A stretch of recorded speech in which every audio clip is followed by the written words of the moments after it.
बिस्मिल्लाहिर्रहमानिर्रहीम। अस्सलाम वालेकुम।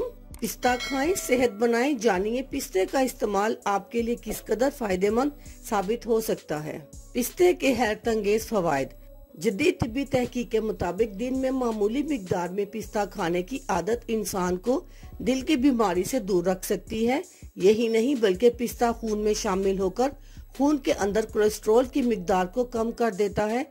साथ ही ये खून को मोज़िर अज्जा और मादों से भी पाक करता है। पिस्ते को इस्तेमाल करने के लिए चंद घरेलू नुस्खे। नंबर 1, पिस्ते के छिलके का सफूफ बनाकर रोजाना सुबह शाम 4 माशा पानी के साथ इस्तेमाल किया जाए तो मैदा, अंतड़ियों, दिल, जिगर और दांतों के लिए बेहद मुफीद साबित हो सकता है। नंबर 2, पुराने नज़ला, जुकाम, दर्द सर, कमर दर्द और जिस्मानी कमजोरी की सूरत में मगज पिस्ता 1 तोला मक्खन 1 तोला गुड़ में मिलाकर खाने से बेहद फायदा होता है, दर्द खत्म हो जाता है।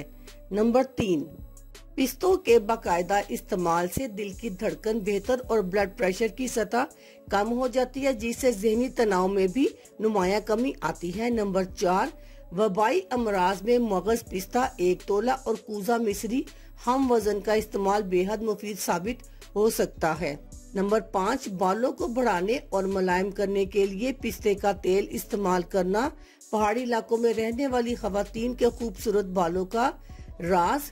यही नहीं बल्कि पिस्ते का तेल हर किस्म की खारिश पर लगाना बेहद मुफीद है।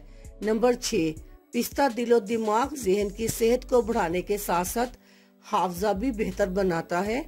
नंबर 7, यरकान जैसे जानलेवा मर्ज में पिस्ते का इस्तेमाल बेहद मुफीद है। नंबर 8, पिस्ता अगर चीनी या मिश्री के साथ खाया जाए तो जिस्म में जहरीले मादों को दूर करता है, मैदे के निजाम को दुरुस्त करता है और मैदे को ताकत देता है। साथ ही जिगर के लिए भी मुफीद है। नंबर 9, पिस्ते का बाकायदा इस्तेमाल गुर्दों की कमजोरी को दूर करता है। अल्लाह हाफिज।